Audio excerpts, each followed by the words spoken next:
먼저 생방송 토론에 나와주신 이해찬 대표께 큰 박수 부탁드립니다.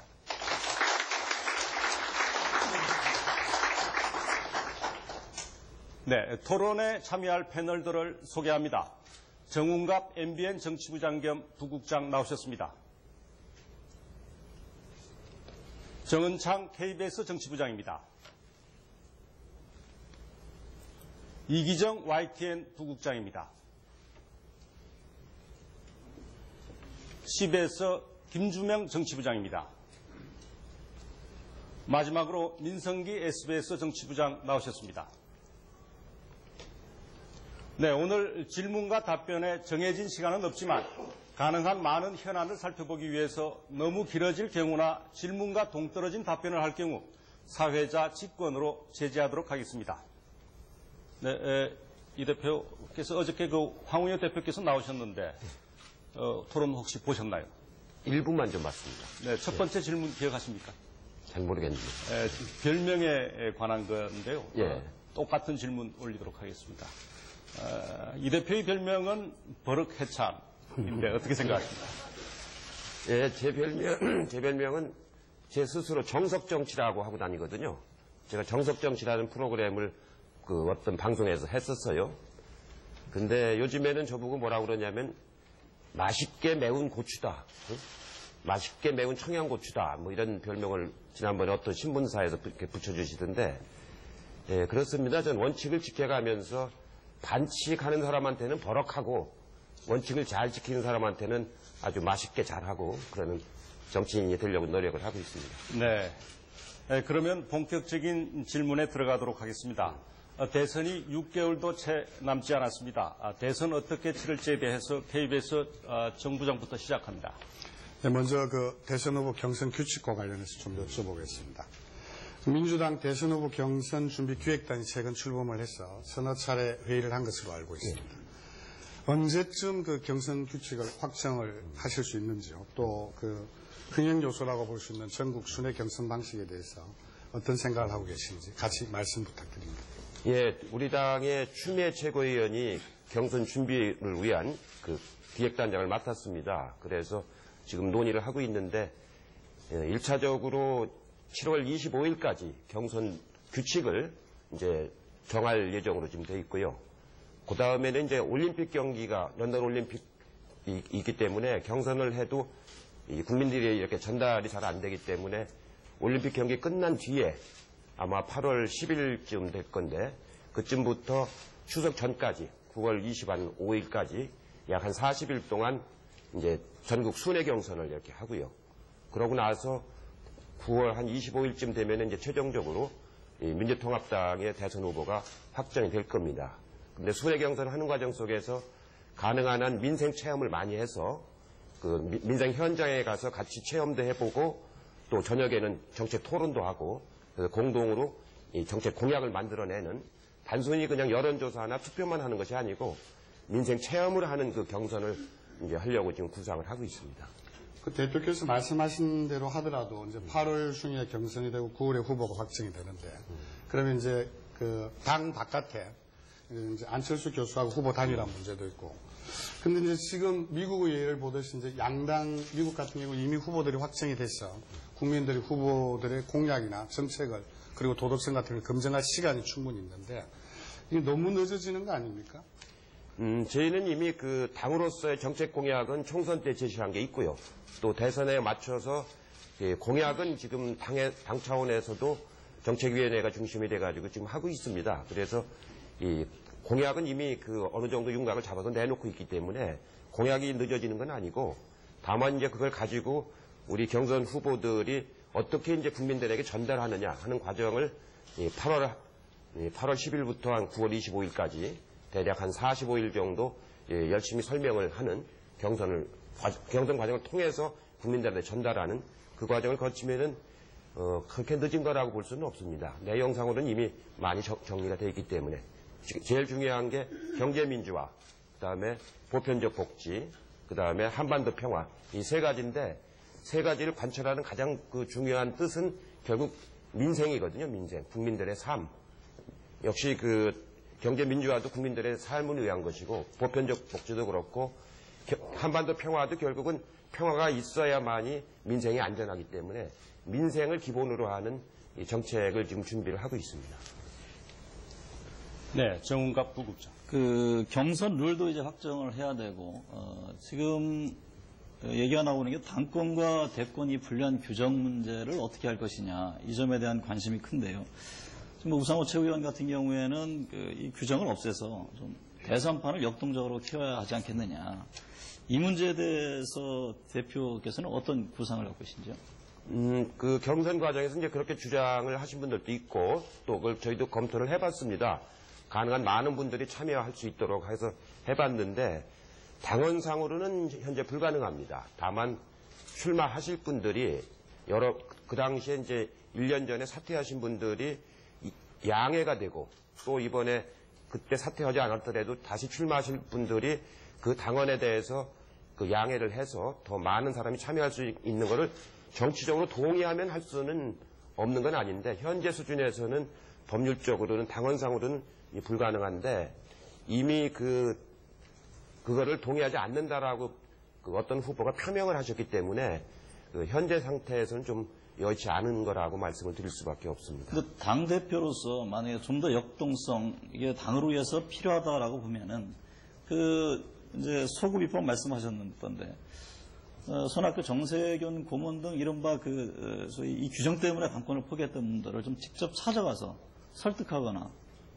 그런 어떤 하나의 방법이 되지 않겠습니까? 한번 제가 그러지 않아도 그분들하고 지금 수시로 만나고 있기 때문에 한번 말씀을 드려보려고 생각을 하고 있습니다.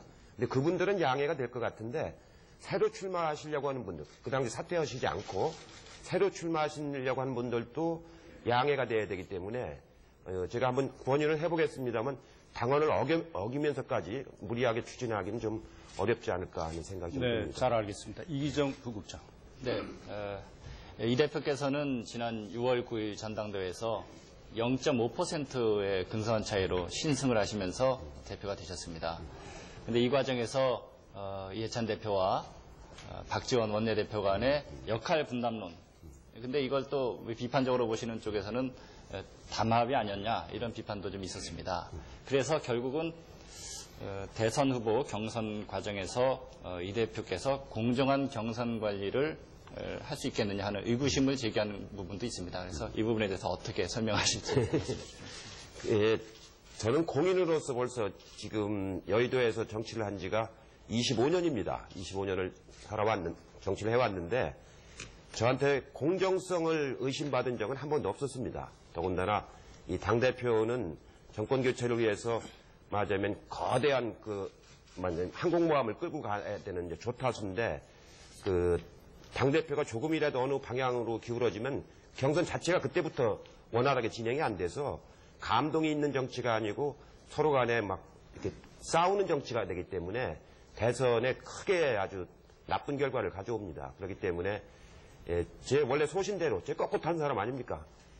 제가 옛날 정치하면서 누구한테도 제 소신을 다 피고 이제 그러고 꼿꼿하게 살아온 사람이기 때문에 그거를 의심하는 사람은 없어요. 선거 때 이제 선거용으로 이제 그렇게 공격할 수는 있겠죠. 근데 그렇게 공격하신 분들도 지금에 와서는 이제 그렇지는 않다는 걸 다 이해를 하시고 그래서 경선 룰을 만드는 일을 추미애 최고위원한테 제가 직접 맡겼지 않습니까? 예, 그것만 봐도 얼마만큼 공정하게 하느냐는 걸 알 수가 있죠. 그런 점은 염려하시지 말고 보다 우리 경선이 아주 잘 국민들에게 전달이 될 수 있도록 우리 방송사에서 많이 좀 도와주셨으면 좋겠습니다. 알겠습니다. 다음 그러면 모바일 투표 문제에 대해서 한번 짚어보겠습니다. 민성기 부장. 네, 대선 후보 경선에 모바일 투표를 도입할 방침이신데요. 대선 주자 간의 이해관계가 좀 맞부딪히는 부분인 것 같습니다. 어느 정도 반영해야 적절하다라고 생각하십니까? 예, 이제 우리나라가 이게 통신이 발달되고 교통이 발달되고 하면서 옛날 간접민주주의 제도가 많이 약화되고 이제 직접민주주의 제도가 많이 이제 도입이 됐습니다. 그래서 이제 모바일이라는 게 다른 나라에서는 그런 이런 정보통신 산업이 발달되지 않았기 때문에 어렵지만 우리는 모든 사람이 다 스마트폰을 쓸 정도로 발전되기 때문에 가능한 건데 그거에 따라서 이제 후보들 간의 이해관계는 있습니다. 그래서 그거를 많은 분들이 참여한 200만이고 300만이고 참여하는 이제 모바일 선거를 하려면은 이 자발성을 가지고 해야 되거든요. 참여. 억지로는 안 되는 일입니다. 지난번 그 당대표 선거 때 한 65만 명이 참여한 적이 있었죠. 굉장히 많이 참여했는데 대선에서는 그보다 더 많이 참여해야 되기 때문에 그렇게 하려면은 경선 누구를 객관적으로 잘 만들어야 됩니다. 그래서 이 기획단에서 후보들의 견해까지 포함해서 청취해서 그 비중을 어떻게 다룰 건가. 이 대의원의 비중, 그다음에 그 당원의 비중, 그다음에 그 일반 국민 참여의 비중, 이걸 어떻게 다룰 거냐가 아마 굉장히 중요한 이제 그 토론 사항이 되기 때문에 충분히 토론을 해가지고 어떻게 반영하는 게 좋겠는가. 이 점이 아마 앞으로 굉장히 진지하게 더 논의될 사안인데 아직 구체적으로 제가 여기서 수치를 밝히는 것은 바람직하지 않고 현재 그 기획단에서 아주 진지하게 어제까지 아마 4차 토론이 있었을 겁니다. 거기서 진지하게 좀 다루고 있습니다. 그 모바일 투표에 대해서는 당내에서도 좀 걱정하시는 분들이 있는 것 같습니다. 지난 그 대표 경선 때 보니까 모바일에서도 조직 동원이 일어나더라. 그리고 모바일 기기에 익숙한 특정 집단의 의견을 과대 반영한다. 이런 비판이 나오고 있고요. 최장집 교수는 나쁜 의미에서 혁명적 변화다. 이런 부정적 평가를 내린 바도 있습니다. 어떤 개선책을 염두에 두고 계십니까? 예, 그 모바일을 활용하는 것은 아까 말씀드린 것처럼 많은 국민들이 정치에 참여할 수 있는 그런 동기를 주는 거기 때문에 그걸 옛날 정당 방식, 지역에 거점을 둔 정당만 가지고 하던 방식은 이제 한계에 온 거거든요. 그렇기 때문에 모바일 참여 자체가 잘못됐다고 보는 것은 저하고는 좀 견해가 다른 거고요. 이 참여 부신들은 얼마나 흐뭇해 하시는데요. 간단하게 어느 당의 후보에 참여했다라고 지난번 참여해 보신 분들이 굉장히 즐기셨던 그런 방식입니다. 다만 이제 그 세대에 따라서 좀 차이가 있는 게 사실이죠. 그래서 젊은 사람들이 좋아하고 연세가 드신 분들은 조금 부담스럽기 때문에 결과를 가지고 약간 세대 간 보정을 합니다. 젊은 사람들의 가중치를 조금 낮추죠. 평균 그 세대 숫자만큼. 그렇게 해서 보정을 하기 때문에 결과적으로는 우리나라 평균 연령대 그 수치하고 같이 나오게끔 맞추는 거거든요. 그래서 그런 문제는 큰 문제는 아니고요. 다만 이제 아무래도 그 자발적으로 하신 분들도 있지만 당의 조직에 의해서 구원에 의해서 참여하시는 분들도 있죠. 그래서 그런 조직 동원이라는 말도 나올 법은 한데 그러나 그 숫자가 적을 때는 그 말이 나오는데 벌써 이게 뭐 20만, 30만, 50만 이렇게 100만 넘어가면은 그 차원은 아니거든요. 그러니까 적어도 저희들이 경험해 본 거로는 20만 명 이상 넘어가면은 그건 조직 차원이 영향을 미칠 수 있는 범위를 벗어납니다. 그렇기 때문에 그런 점은 제가 아주 잘 이렇게 받아들여가지고 그런 조직적인 힘이 실제의 결과에 영향을 가능한 덜 미치도록 이렇게 하는 그 제도적 장치를 지금 저희가 보완을 지금 하고 있습니다. 네, 그쯤하고 김주명 부장. 네, 아무래도 민주당의 대선 전략을 얘기하다 보면 당 밖에 있지만 안철수 교수를 빼고는 얘기하기 어려운 것이 지금 정치 현실인 것 같습니다. 이 대표가 얼마 전에 안철수 교수 측과 간접 접촉을 통해서 민주통합당 경선 참여 의사를 탈진했었는데 아직 준비가 안 된 것 같다 이렇게 말씀하셨었는데 당시에 이제 안 교수가 아무래도 거대 정당인 민주통합당과 경선을 하려면 아무래도 이제 불리한 여건 아닙니까? 그래서 좀 공정하게 할 수 있는 제도적 장치를 그쪽에 제안을 했었는지 또 앞으로 그런 경선을 거치게 될 경우에 어떻게 공정성을 보장할 수 있는지 불리하지 않게 그런 구상을 좀 갖고 계시면 소개를 해 주시죠. 현 단계는 안 교수님하고 방식을 가지고 논의할 수 있는 단계는 아니고요. 안 교수님이 지금 어떤 단계냐면 모든 것을 다 열어놓고 심사숙고하겠다. 지금 그 수준에 와 있으시거든요. 출마를 하실지 안 하실지 또 어느 정당에 입당을 해서 출마할지 아니면 무소속으로 하실지 그런 거를 다 열어놓고 심사숙고하겠다. 이렇게 지금 생각하고 계시고 아직은 정치인들하고 구체적으로 만나지는 않고 계신 그런 지금 상태입니다. 그래서 저희도 우리가 25일 날까지 경선 룰을 만들어야 되니까 우리 내부적으로만 만들었으면 우리 내부용이 되는 것이고 안 교수님이 참여하신다고 그러면 그분의 의견을 또 들어서 참고해야 되기 때문에 우선 대화할 수 있는 공식 채널을 좀 만들기 위해서 제가 제안 말씀을 드렸는데 조금 더 생각을 해보시고 말하자면 공식적인 채널을 만들 것인가도 생각을 해보겠다. 지금 그 수준에 있습니다. 그래서 아직은 경선 방식을 만들려면 우선 대화가 돼서 참여한다라는 방침이 서야 되는데 아직 거기까지 진도가 나아가지는 못하고 있다고 말씀을 드리겠습니다. 그 말씀하신 대로 이제 안철수 교수가 심사숙고 수준이다 뭐 이런 얘기를 하셨는데 당내 일각에서는 좀 다른 의견도 있는 것 같아요. 손학규 고문 같은 분은 왜 안 교수에게 손을 내미느냐 이런 허약한 당을 누가 지지하겠느냐 뭐 이런 말씀을 하셨고요. 문재인 고문이나 김두관 지사 역시 비슷한 맥락의 말씀을 하시는데 그 바깥에서 보기엔 민주통합당이 좀 안 교수에게 너무 이렇게 매달리는 것처럼 보이는 게 아니냐. 요즘 말로 좀 굴욕적이지 않냐 이런데 어떻게 보십니까? 제가 여러 번 말씀드렸습니다만 이번 정권 교체를 하기 위해서는 민주당이 중심이 물론 돼야 되지만 민주당만 가지고 정권 교체가 된다라고 호언장담하는 것은 그건 겸손치 못한 태도라고 생각합니다.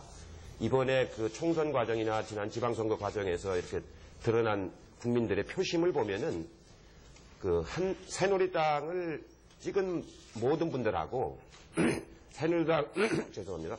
새누리당이 아닌 다른 당을 찍은 모든 표를 합쳐야 거의 동수가 되는 거거든요.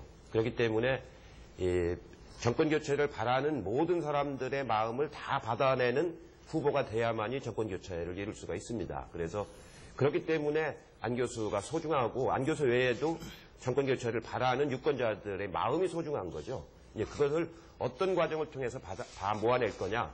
이게 이제 민주당이 깊이 고민하고 아주 겸손하게 또 아주 공정하게 잘 이 전개를 풀어나가야 되는 것이 아주 소중한 일입니다. 그렇기 때문에 정권 교체는 이게 의지만 갖고 되는 게 아니고 그런 어떻게 보면 저희가 선거를 끝나고 보면은 우리 의지하고 관계없이 국민들의 마음에 의해서 이렇게 하나의 흐름이 형성이 됩니다. 그 마음을 타고 만약 바람을 타고 돛담배가 가듯이 국민의 마음을 타고서 이렇게 끌고 나가야 되는 거거든요. 그렇기 때문에 정권 교체를 바라는 사람은 안철수 교수든 누구든 우리가 아주 소중하게 다 이렇게 연대하는 의식 생각으로 이렇게 모셔야 됩니다. 알겠습니다. 질문의 요지는 이런 거 아니겠습니까? 예를 들어서 민주당만으로는 안 되지만 민주당 중심으로 대표께서 말씀하신 대로. 근데 지난해 서울시장 보궐선거 때 박원순, 박영선 KCS 보듯이 민주당이 후보를 못 냈지 않습니까? 지금 우려하는 시각도 당내 시각도 그런 어떤 불안이나 우려를 반영하는 거 아닙니까? 서울시장 사례가 있죠. 서울시장 사례가 있는데 이번에도 현재 봐서는 그렇게 생각할 수도 있지만 제가 보기에는 대선이라고 하는 건 굉장히 역동적인 것이기 때문에 저희 지금 여러 개 손학규 후보, 정세균 후보, 문재인 후보 또 아직 공식 선언을 안 했습니다만 김두관 후보, 그 외에 이제 또 출마하신 조경태 후보, 또 곧 출마하실 또 몇 분이 또 계십니다. 이런 분들이 아까 말씀드린 것처럼 경선을 아주 치열하게 이렇게 하면은 경선 과정 속에서 두 가지가 일어나요. 하나는 본인들이 굉장히 성장하십니다. 아주 경선 과정 속에서 여러 민생 체험을 하면서 토론하고 하다 보면 본인들이 굉장히 성장을 하고요.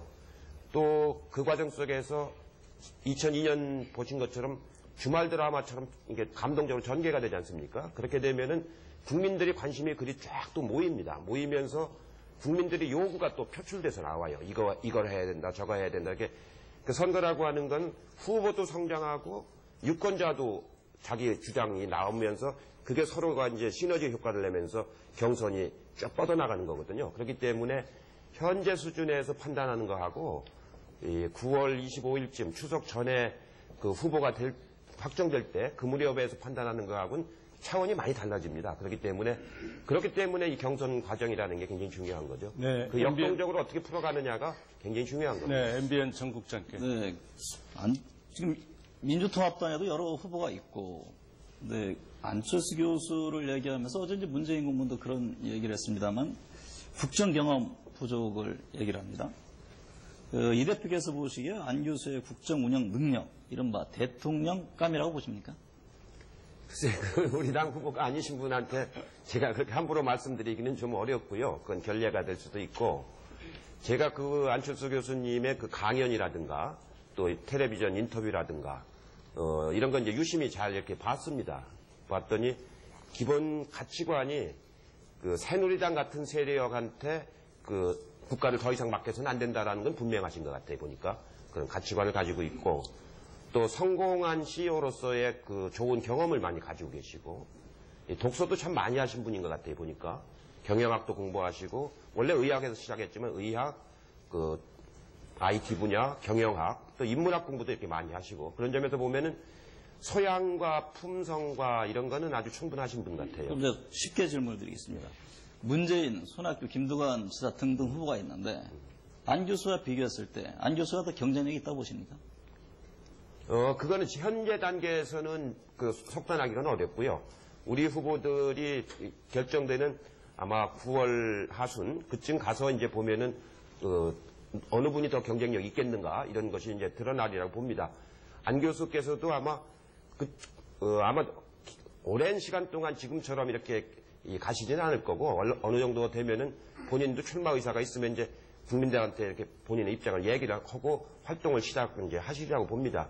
그런 활동하는 과정을 거쳐서 나중에 평가돼서 나타나는 것이지 현재의 상태에서 이렇게 누가 경쟁력이 좋다 이렇게 얘기하기는 좀 무리죠. 좀 하나 또 이 민주당에서는 지금 안철수 교수는 항상 야권 진영으로 생각을 해서 말씀을 하시는데 지금 안철수 교수는 분명히 입장을 내놓고 있지 않습니다. 그러니까 무소속 출마 가능성도 얘기가 되고 있고 또 지금 가설 정당 얘기가 있는데 그것까지 포함해서 대선 전략을 좀 염두에 두고 계신 건지. 가설 정당을 만든다는 것은 그건 국민에 대한 예의가 아니고요. 우리 국민들이 정치식이 굉장히 높으신 분들인데 가설 정당이라는 건 만들었다 없애겠다는 뜻 아닙니까? 그건 정당 정치의 원리에 맞지 않는 거기 때문에 저희로서는 전혀 고려치 않고 있고요. 다만 안 교수님이 우리 당으로 입당해서 하실지 아니면 무소속으로 하실지는 우리가 강요할 사항은 아니거든요. 그거는 그래서 아까 말씀드린 것처럼 제가 아직은 그런 건 구체적인 방법을 얘기할 때가 아니고 공식적으로 대화할 수 있는 좀 창구를 만들어서 이 문제를 같이 모색해 나가는 그런 게 필요하다. 아까 말씀드린 것처럼 안철수 교수의 기본 입장은 새누리당이 집권하는 것은 반대한다는 건 명백히 여러 번 말씀을 하셨기 때문에 저희가 연대할 수 있다 이렇게 생각을 하고 있는 거고요. 아마 그런 구체적인 방법은 조금 더 시간이 가야 진도가 나가야 얘기가 될 수가 있을 겁니다. 지난번에 그 민주통합당이 생길 때 이른바 그 가설 정당이 하나 만들어진 거 아닌가요? 그건 통합하는 절차를 통해서 왜냐하면 그 두 세력을 모으는데 비정치적인 세력과는 같은 장소에서 할 수 없는 선거법의 제약이 있어서 그냥 절차적 과정으로 만든 것이지 가설 정당 가지고 선거를 치르기 위해서 만든 건 아니고요. 그건 선관위에서 절차를 그렇게 밟아줬으면 좋겠다 해서 그래서 했던 겁니다. 알겠습니다. 제가 질문 하나 더 하겠습니다. 완전 국민 경선제가 지금 여당에서 논란이 되고 있는데 민주통합당의 입장은 정해졌습니까? 정리가 됐습니까? 아까 말씀드린 것처럼 기본적으로는 국민 경선을 하는 것이 당원에 명시돼 있어요. 다만 이제 이 대의원과 당원과 참여하는 시민들의 비중을 어떻게 할 것인가 그것만 이제 아까 말한 경선기획단에서 이제 지금 논의 중에 있죠. 경선기획단에 계신 분 외에도 지금 이 여러 가지 후보군들 중에서도 입장이 좀 다른 걸로 알고 있는데. 여러 가지 견해들이 좀 다르기 때문에 그거를 이제 경선기획단에서 잘 수렴을 해서 비율을 어떻게 하는 게 좋겠는가. 현재의 비율은 3대 7로 대략 그동안 운영을 해왔는데 지난번 당대표 때는 3대 2대 5로 했거든요. 그래서 그런 경험들이 여러 개가 있기 때문에 그걸 가지고 어느 것이 가장 공정하고 타당하겠는가 하는 논의를 지금 한참 진행 중에 있습니다. 아마 7월 그게 한 20일쯤 되면 이제 영광이 나올 겁니다. 네, 대선 전략에 대한 질문과 답변은 이 정도로 하고 주제를 바꾸겠습니다. 대선을 앞두고 정치권에서 통합진보당의 부정 경선으로 불거진 종북 논란이 뜨겁습니다. 종북 논란과 야권 연대에 관한 질문으로 넘어갑니다. YTN 이기정 부국장.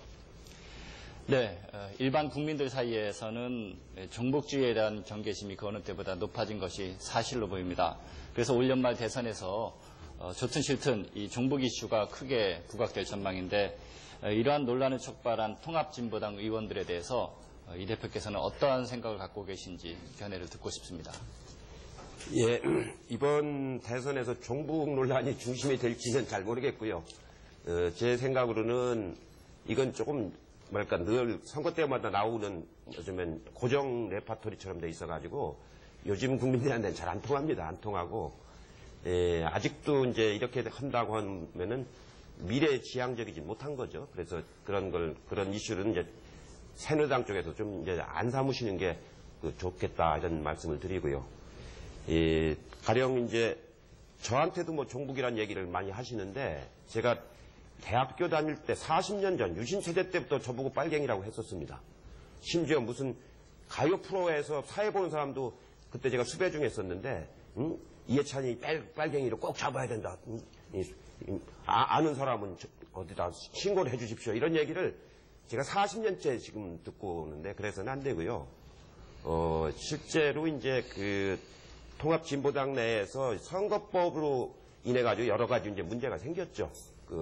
제가 봐도 그 선거법 위반 사항은 상식 이하의 짓들을 많이 한 거예요. 그래서 그건 곤란하다 이렇게 생각을 하고 있고 특히 그 애국가 문제 가지고 상식 이하의 발언하는 걸 보고서 이건 너무 지나치다. 이건 상식적인 정치가 아니다.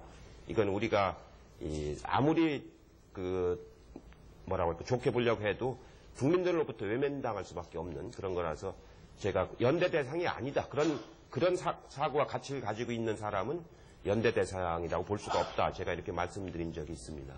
그러면은 구체적으로 연말에 이런 소위 말한 종북 논란이 다시 부각되지는 않을 것으로 이렇게 보시는데 아니 새누리당에서 재개는 할 겁니다. 재개는 할 텐데 재개하면은 제가 이제 종북 장사는 이제 그만하시고 다른 상품을 내놓으십시오. 그렇게 말씀을 드리려고 해요. 현재 말씀하신 애국가 관련해서 그런 좀 상식 이하의 어떤 의원으로서는 상식 이하의 발언이다 이런 말씀도 하셨는데 그런 분들에 대해서 일부에서는 우파라든지 또 새누리당 일각에서는 이런 분들은 제명해야 되지 않냐 아니면 뭐 자격심사도 해야 되지 않냐 이런 얘기도 하고 있는데 이 부분에 대해서 어떻게 생각하시는지요? 이 의원을 제명하는 것은요. 그것은 그분이 갖고 있는 사상이나 가치관을 갖고 제명하는 건 아니에요. 그걸 그렇게 말하자면 우리 헌법을 준수를 안 했으면 제명할 수가 있는 거죠. 행위를 가지고 제명하는 것이지 우리 헌법의 정신이 뭡니까? 사상과 표현의 자유를 보장하는 거 아닙니까? 사상과 표현의 자유를 보장한 거기 때문에 어떤 사상을 가지고 있다고 해서 제명한 아주 나쁜 사례가 미국의 메카시즘 아닙니까? 그렇게 해서는 안 되고 그분들이 어떤 헌법에 반하는 행위를 했을 때 헌법에 반하는 행위를 했을 때는 그게 이제 국회에서 맞으면 의원에 대한 징계 사유가 되는 것이죠. 그래서 행위를 가지고 얘기를 해야지 그분의 어떤 그러니까 발언이라든가 가치라든가 사상 가지고 제명하는 것은 자유민주주의 질서 자체에 반하는 겁니다. 그렇게 되면 그건 전체주의적 사고방식인 거예요. 왜냐하면 나와 다른 사람은 다 제명해야 된다. 그런 얘기가 되거든요. 무엇을 기준으로 할 겁니까? 박근혜 의원의 국가관을 기준으로 할 겁니까? 아니면 새누리당의 말하자면 당원을 기준으로 할 겁니까? 그건 아닌 거거든요. 그래서 그런 발언을 제가 하는 걸 보고 이게 참 새누리당이 좀 걱정스럽다. 전체주의적 사고를 하고 있구나. 자유민주주의를 오히려 저해하는 사고를 하고 있구나. 이런 그런 걱정이 많이 들어서 19대 국회는 어차피 의석이 큰 차이가 안 나고 국회 선진화법이 있어서 굉장히 토론을 많이 하고 절충과 타협을 많이 해야 되는 그런 국회인데 이 사고의 가치가 저렇게 전체주의적인 사고 방식을 가지고 있는 분들하고 토론하려면 정말 우리가 준비를 많이 해서 설득을 잘해야 되겠구나 하는 그런 지금 생각을 하고 있습니다. 네, SBS 민성기 부장. 이 대표는 북한 인권법에 대해서 내정 간섭이고 외교적 결례라고 했는데 선뜻 동의하지 못하는 분도 있는 것 같습니다. 인권이 인류의 보편적이라는 보편적 가치라는 점을 좀 도외시하고 북한 주민이 아니라 북한 정권을 바라보는 거 아니냐 이런 지적이 있습니다. 이런 비판에 대해서 어떻게 답변하시겠습니까? 제가 그건 원칙적인 입장에서 말씀을 드린 거예요. 실제로 북한 인권에 대해서 저는 평양을 2번 가보고 금강산도 가보고 개성공단도 가봐서 그분들이 어떻게 살고 있고 한 거를 많이 본 사람 아닙니까? 많이 봤고 또 인도적인 차원에서 이제 지원도 많이 하는 정책을 제가 직접 담당해서 집행을 했던 사람인데 북한 인권에 대해서 가장 중요한 것은 역시 기본적인 생존권, 민생을 개선해 주는 것이 가장 중요한 인권입니다. 인권인데 지금 여기서 말하는 북한인권법이라고 하는 것은 그런 차원의 문제가 아니고, 말하자면은 뭐라고 그럴까요? 북한인권 활동이라는 그 이름을 가지고 활동하는 단체에 대한 지원이라든가, 또 북한에서 지금 북한의 당국자들에 대한 말하자면 기록이라든가 이런 것들이 많이 들어가 있는 법이거든요.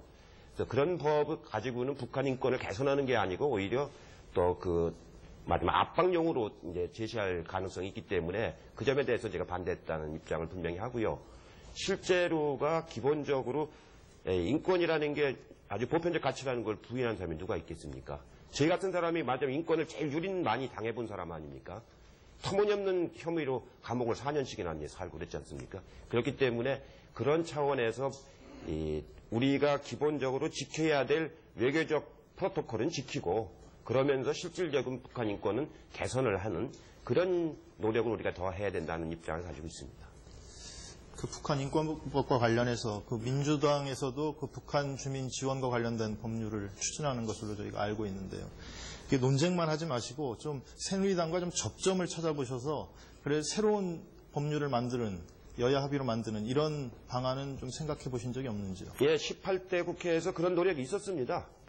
북한 인권이 가장 중요한 건 역시 생존권이기 때문에 인도적 지원을 좀 많이 해서 생존권을 향상시켜 가면서 그 자유권에 해당되는 인권도 보호를 하자.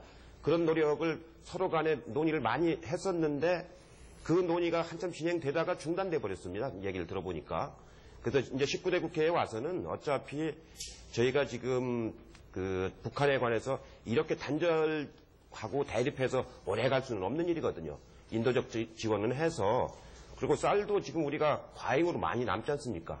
얼마 전에 쌀 1,500만 석까지 올라갔었는데 보유미가 700~800만 석이 적정 보유미거든요. 근데 나머지 쌀을 아주 그 염가루 아마 식품 가공업체한테 팔았다는 얘기를 제가 들었는데 그런 쌀 같은 경우 남아서 말하자면 오히려 그 싸게 파는 쌀이라고 한다면은 그런 쌀을 우리가 인도적인 차원에서 북쪽에다가 지원을 해주면서 서로 교류하면 그게 크게 나쁜 게 아니거든요. 그렇기 때문에 그런 일들을 함께 해나가는 북한 남북 교류에 관련된 그 노력들을 진짜 새누리당하고 저희 민주통합당하고 잘 하면은 남북이 공존하면서 그 대치 구도를 완화를 하고 그러면은 군사적인 대치도 완화가 되고 우리 국내 시장 특히 증시라든가 이런 데 미치는 영향이 얼마나 중요합니까? 특히 우리는 많이 말하자면 외화가 들어와 있는 나라이기 때문에 그 신용도가 조금만 떨어지면 금리가 많이 올라갑니다. 특히 남북 간에 긴장이 되면 또 금리가 올라가고 그렇기 때문에 금리만 완화시켜도 그게 북한에 교류하는 약 지난번에 한 5천억 정도 됐었나요? 1년에? 그 정도는 금리로도 회복이 되는 거거든요. 그렇기 때문에 여러 가지를 종합적으로 생각해서 남북 간의 평화가 한반도 평화가 결국 경제적으로 민생에 큰 도움이 된다는 그런 생각을 좀 더 깊이 하실 필요가 있습니다. 네, 다음 질문으로 넘어갑니다. CBS 김주명 부장. 네, 지금 야권연대 얘기를 한마디 더 여쭤보겠습니다. 통합진보당이 내분 사태 이후에 민주통합당 내에서 야권연대 무용론이 나오고 있고 또 이제 좀 전에 대표께서도 애국가 발언과 관련해서 그런 사람과는 연대할 수 없다라고 했는데 그렇다면 이제 대선까지 통합진보당과 그동안 이제 연대를 쭉 해나가는 거로 돼 있었는데 그런 연대 방침에서 변화가 생기는 겁니까? 예, 제가 아까 말씀을 드렸는데 지금 정권 교체를 바라는 마음은 민주통합당을 지지하는 분들도 있고 통합진보당을 지지하는 분들도 있고 어느 당을 지지하지 않더라도 또 정권 교체를 바라는 분들이 있어요. 지난 선거에서 보면은. 근데 문제는 통합진보당을 그러니까 진보적인 정치의 가치를 소중히 생각하는 사람들이 우리 사회에 5 내지 10%의 유권자들이 있습니다. 그분들이 대체적으로 정권 교체를 요구를 해요. 그래서 이 당이 잘못된 건 잘못된 거고 그 유권자들은 정권 교체하는데 참여할 수 있는 방법과 길을 우리 민주당이 만들어야 되는 것이거든요. 예, 지금처럼 우리가 민주당의 지지만 가지고 한다고 하는 것은 저는 맞으면 정권 교체에 관해서는 그렇게 옳은 태도가 아니라고 봅니다. 그렇기 때문에 모든 분들이 참여할 수 있는 그런 그 선거 이렇게 환경, 정치 문화 이걸 이제 만들어서 이 통합진보당하고 연대하지 않더라도 진보적인 정치의 가치를 소중히 해서 주장하는 분들, 그분들은 정권 교체에 참여할 수 있는 길을 만들어야 되는 거죠. 그 일을 저희가 이제 아주 더 그 통합진보당이 어려운 상황이기 때문에 지금 민주당이 또 각고의 노력을 해서 반드시 만들어낼 수 있도록 그렇게 하겠습니다. 그리고 이제 그 총선 이후에 사실 이렇게 민주통합당의 노선을 놓고 그동안 이제 통합진보당과의 진보 연대 때문에 너무 그 진보 쪽으로 좀 가서 이 지지층 확장에는 오히려 문제가 있었다. 그래서 약간 그 우측으로 이동할 필요가 있다. 그리고 이제 최근에는 분배뿐만 아니라 성장, 정의로운 성장, 뭐 이런 그 성장에 주안점을 두시는 민주통합당 후보들도 그런 차원에서 또 제기하시는 것 같고, 그래서 정책에 약간 그 우측으로 이동할 필요가 있는 거 아니냐 이런 주장이 있었는데 어떻게 생각하십니까? 그거는 뭐 우냐 좌냐고 그렇게 그 말씀드리는 건 적절치 않고요. 저희 그 민주통합당 기본적으로 서민과 중산층을 위한 정당이 저희 기본 정신입니다. 김대중 대통령 이래 또 노무현 대통령 때부터 서민과 중산층을 위한 거기 때문에 지금은 중산층이 많이 약해졌습니다. 특히 이명박 대통령 집권 이후에 중산층이 굉장히 많이 약해져서 민생이 굉장히 어려워졌습니다.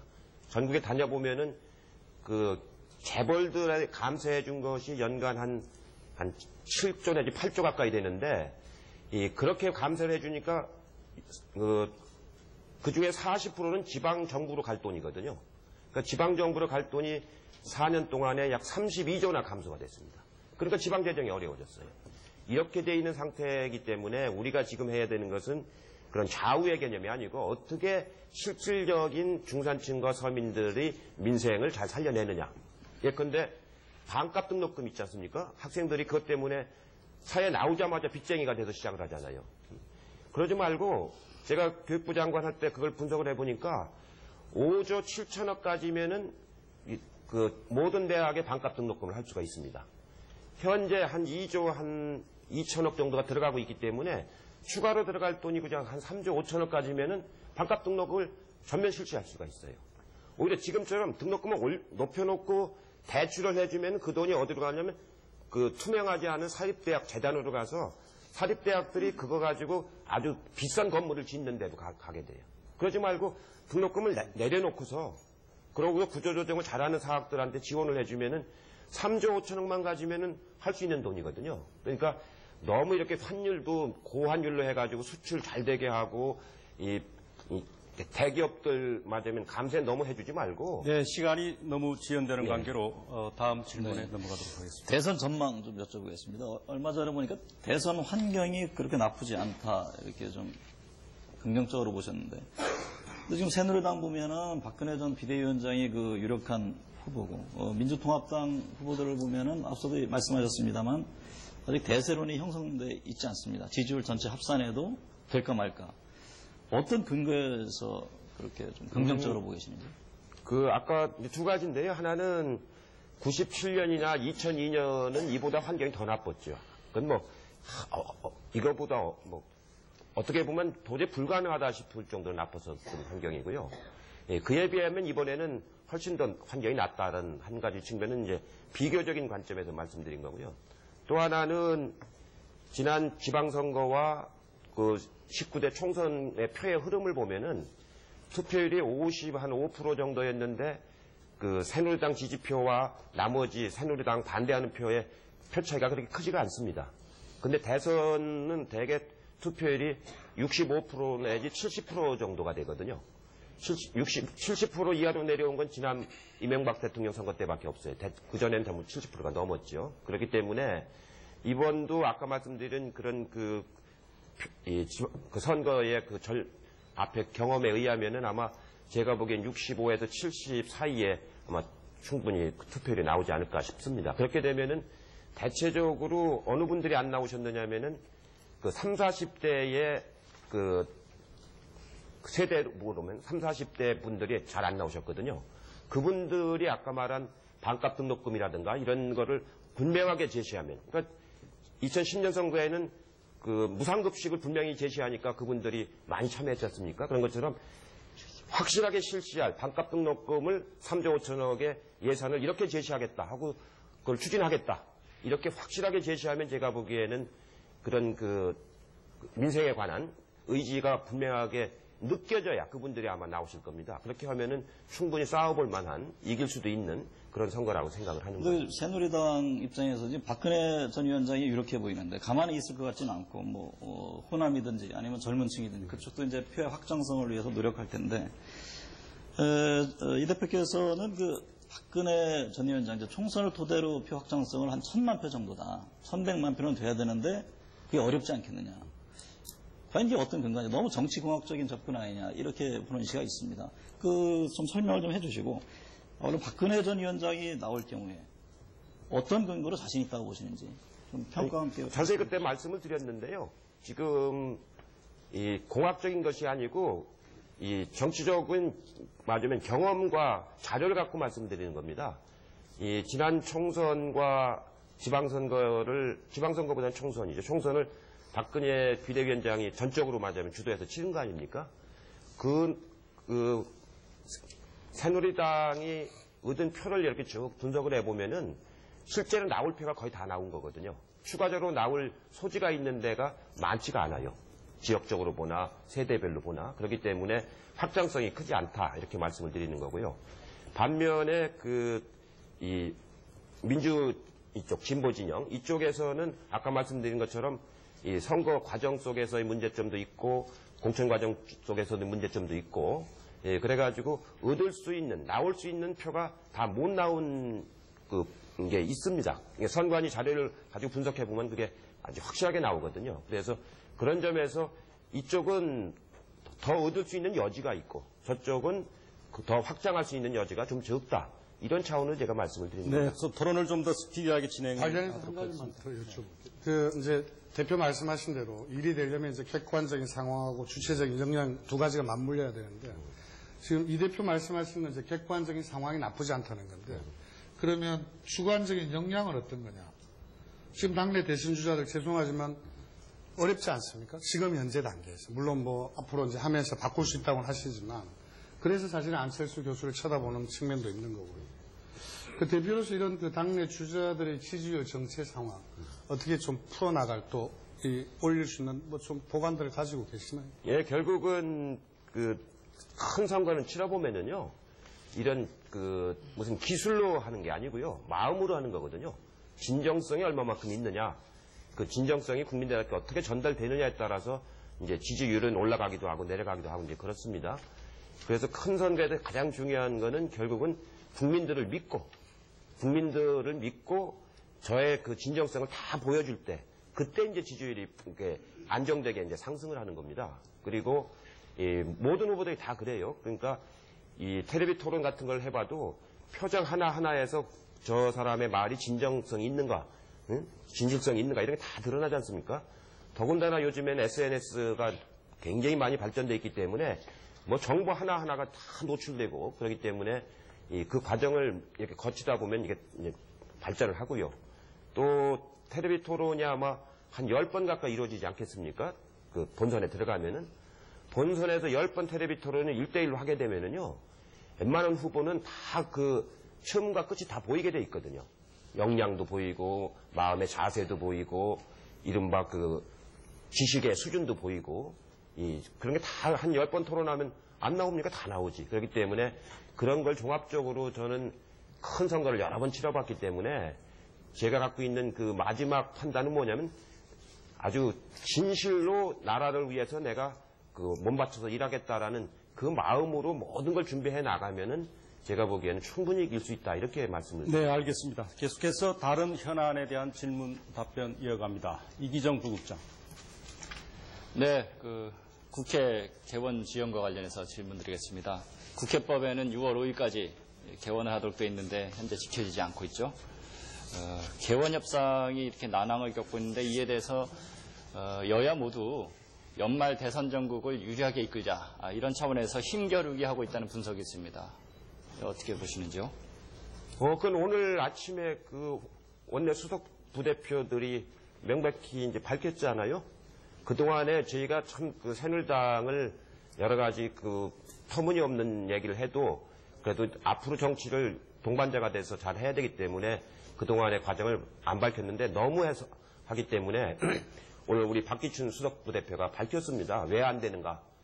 처음에 안 되는 이유는 민간인 불법 사찰위원장을 우리가 이제 해야 된다 해서 동의가 했는데 최근에 와서 자기들이 그걸 해야 되겠다 해가지고 그 합의가 안 돼서 좀 늦어졌어요. 그래서 제가 그러지 말고 새누리당한테 양보하고라도 국회를 개원을 하자. 그래서 그건 양보를 했습니다. 그 대신 그럼 대법관 인사청문회 위원장은 그럼 우리가 하겠다. 이거는 이제 공정하게 사회만 보는 거니까. 이 불법 사찰은 조사를 하는 거기 때문에 그럼 당신들이 해라. 우리는 사회를 보는 대법관 이건 우리가 하겠다 했더니 지금 새누리당에서는 그것도 또 안 되겠다는 거예요. 원래 위원장은 돌아가면서 하게 돼 있는 거거든요. 그러면은 대법관 청문회 사회도 자기들이 하고 민간인 사찰 위원장도 자기들이 하고 그러면서 우리 보고 모든 걸 다 포기하라. 이거는 정치에 안 맞는 겁니다. 그렇기 때문에 제 판단은 어떠냐면 이분들 결국 이 핑계 저 핑계 대면서 그 올림픽 때까지 끌고 가려고 하는 게 아닌가 하는 그런 판단이 들어서 오늘 우리 수석 부대표가 그 라디오 프로에 가서 그 과정을 다 밝혔어요. 그랬더니 새누리당에서 왜 그걸 다 밝히느냐 이렇게 이제 항의가 왔다는 얘기를 제가 여기 오기 들었는데 그렇게 아마 그 불공정하게 하시면 안 되고요. 오히려 정말 국회가 늦어져서 여러 피해들이 많이 발생할 우려가 있기 때문에 이제는 다음 주에는 국회에 들어오시는 게 서로 간에 양보할 거 다 양보했으니까 이제는 들어오셔가지고 국회다운 국회를 잘 만들도록 하는 게 좋겠고 저것도 보십시오. 내곡동 사저 구매한 것도 저희가 국정조사 하자고 하다가 하도 반대를 해서 우리가 양보했지 않습니까? 그래서 특검으로 가자. 네, 그 문제는 이 정도 줄이고요. 그 다음에 제가 추가 질문이 하나 있는데요. 바로 이 부분과 관련해서 대표께서 여야정 협의체도 좀 제안하고 했던 이유가 내수 경기가 워낙 침체돼 있고 하니까 정말 민생과 관련해서 정말 중요한 일이 많지 않습니까? 그런데 지금 얘기하신 이런 민간인 불법 사찰, 대법관 인사청문회 다 중요합니다, 사실은. 그럼에도 불구하고 이러한 민생 현안은 어떻게 보면은 뒤로 내팽개친 게 아니냐 이런 것들 때문에 결국 정치권에 대한 국민적인 어떤 신뢰도 떨어지고 좀 그런 거 아니냐 이런 차원에서 제가 질문을 드린 거거든요. 네, 짧게 답변 부탁드립니다. 예, 그러니까 민간인 불법 사찰 해놓고 관봉이 붙어있는 돈까지 오고 갔는데 그 야당이 그것도 조사 안 하겠다고 하면 그게 야당입니까? 그건 아니고요. 국민들이 알 수 있도록 어떻게 민간인 사찰을 했고 예방책이 뭐냐는 그건 당연히 해야 되는 거예요. 그거 한다고 민생 안 하는 거 아니거든요. 민생도 제가 경제협의체 만들려고 한 것처럼 경제협의체를 만들어서 내수를 빨리 진작시켜야 됩니다. 그렇지 않으면은 지금 내년 상반기에 가면 정말로 민간 영세민들이 얼마나 많은 고통을 받겠습니까? 그래서 사찰 조사할 건 조사하고 국회에서 하고 당 차원에서 정부 차원에서 경제협의체 만들어서 제가 국정을 직접 운영을 해본 사람 아닙니까? 그렇기 때문에 이 정부에 도와드릴 거는 꼭 도와드리려고 지금 하겠다. 그리고 특히 하반기에 맞으면 실업률이 높아지고 성장률이 낮아지고 있는데 이 부분에 대해서 추경이라도 편성을 해서 빨리 경기를 부양시키지 않으면 더 어려워지기 때문에 기회를 잃지 않도록 하기 위해서 제가 거듭거듭 말씀을 드린 건데 모르겠습니다. 당신들은 충분히 혼자서 할 수 있겠다고 생각하시는지 모르겠지만 그래도 야당의 협조를 받아서 하는 게 훨씬 쉬울 겁니다. 네, 김주명 부장. 네, 좀 전에 이제 관봉 얘기를 잠깐 언급하셨는데 어쨌든 민주통합당에서는 이 민간인 불법법 사찰의 배후가 이제 청와대 아니냐 이런 주장을 하고 계신 것 같은데 관봉 5천만 원이 청와대 거다라고 하는 확실한 이렇게 근거나 아니면 청와대가 민간인 불법 사찰에 직접 개입했다는 근거들을 좀 갖고 계신지. 예, 그건 정황상 그러니까 조사를 해봐야 되는 거죠. 정황은 많이 있으니까 이 관봉이 든 돈을 쓰는 데는요. 총리실하고 청와대가 씁니다. 총리실은 1억밖에 안 되기 때문에 한꺼번에 5천만 원을 쓸 수는 없어요. 여러 군데가 나눠 쓰기 때문에. 근데 사찰한 당사자들은 맞으면 총리실하고 청와대 직원들 아닙니까? 그렇기 때문에 청와대는 한 달에 10억을 씁니다. 관봉이 든 돈을. 그러니까 총리실은 5천만 원을 만들 수가 없는 부서고 청와대는 마음만 먹으면 5천만 원 정도는 만들 수 있는 부서고 그 돈이 어느 은행에서 나갔는가를 알면은 대개 짐작이 가는 거거든요. 그건 은행의 그 돈의 맞아요. 번호가 있기 때문에 국정조사를 해서 확인해 보면은 거래처가 어딘지 확인해 보면 금방 다 드러날 일인데요. 네, 시간이 빠르게 진행되고 있습니다. MBN 정운갑 부국장께 마이크 넘깁니다. 새누리당과 그 민주당의 그 당 지지율을 보면 여전히 한 10%포인트 가량 차이가 납니다. 당대표로 선출된 이후에도 뭐 상당히 답보 내지는 오히려 일부 조사에서는 소폭 하락한 것으로 나타나고 있는데 그 원인은 무엇이라고 보십니까? 지금 여러 가지 원인이 있겠죠. 그 소폭 하락한 건 아니고 약간 맞으면 답보 내지는 약간 올라와 있는 상태거든요. 근데 첫째는 뭐 제가 잘못해서 확 올라갔으면 좀 좋은데 제가 능력이 부족하니까 그렇게 올라가지 못하는 게 첫 번째 원인이라고 보겠고요. 두 번째는 아무래도 이제 통합진보당 상황이 야권 전체에 부정적인 영향을 미치기 때문에 그런 것도 이제 아마 많이 빨리빨리 올라가지 못하는 그런 요인이라고 볼 수가 있고 그 외에도 이제 지금 대권 후보 중심으로 이제 이렇게 뉴스가 많이 나가고 관심들이 가기 때문에 당의 지지율의 변화는 그렇게 많이 안 나타나거든요. 이제 갈수록 아마 후보 중심으로 이렇게 가니까 후보들의 여론조사가 이제 중요한 그런 지침이 될 거라고 봅니다. 저희가 하여튼 열심히 해서 이제 겨우 제가 취임한 지 불과 한 보름 남짓밖에 안 됐거든요. 그래서 열심히 해서 그러니까 새누리당과의 격차를 최소한으로 줄이거나 아니면 앞서도록 노력을 더 하겠습니다. 다음 달 되면 그러면 지지율이 확 살아오르는 겁니까? 한 달 만에는 안 되고요. 네, KBS 정부장. 대표께서 오늘 어려운 질문들 평소에 가지고 있던 그 내공으로 이렇게 잘 대답을 해주시는데 쉬운 질문 하나 드리죠. 평소 좀 까칠하다는 그런 말씀 좀 많이 들으셨죠? 그런 얘기도 듣고 요즘엔 많이 변했다는 얘기도 많이 들어요. 제가 그 말씀을 드리려고 그러는데 민주당 취재기자들 얘기를 들어보니까 요즘 이해찬이 많이 바뀌었다. 진짜 이해찬 맞느냐 이런 얘기를 이렇게 하더라고요. 근데 최근에 라디오 생방송 때 좀 일이 있지 않았습니까? 네. 그래서 역시 이해찬이구나 그런 얘기도 나왔는데 진짜 달라지신 겁니까? 아니 원래 달라진 건 아니고 원래 이게 제 모습인데 그동안에 언론이 주로 막 국회에서 대정부 답변하는 거 주로 이제 여야 간에 대치하는 거 있지 않습니까? 그런 것만 주로 이제 생방이 나가고 보도를 하다 보니까 이제 어떻게 한 측면만 보여진 측면이 있겠죠. 원래 사람이 그게 타고난 게 어디 갑니까? 그거. 근데 이제 언론의 관점에서 보면 본인이 답하고 싶지 않은 질문도 할 수가 있고 또 순서가 바뀔 수도 있는 건데 원래 약속했던 질문대로 답하지 않았다. 그래서 중간에 이제 인터뷰가 중단되는 거는 대중정치인으로서 이렇게 보면 좀 그 약점이라고 볼 수 있지 않겠습니까? 저는 원칙을 지켜요. 그건 왜 그러냐면은 조금 달라졌으면은 제가 수용을 합니다. 근데 본말이 전도될 정도로 달라지는 건 그건 안 되는 거죠. 이 순서도 6번째, 7번째 있던 게 갑자기 3번을 올라오면 안 되죠. 한 5번째쯤 올라오는 건 제가 또 양해가 되죠. 예, 그렇기 때문에 본말이 전도되는 반칙, 그건 저는 수용을 안 하는 사람이거든요. 그럼 이제 대표께서 지난번 당대표 경선 때 상대 김한길 후보도 이제 그런 질문을 해서 제가 관심 있게 본 적이 있는데 평소에도 사실은 이제 좋은 언론, 나쁜 언론 얘기를 많이 하시지 않습니까?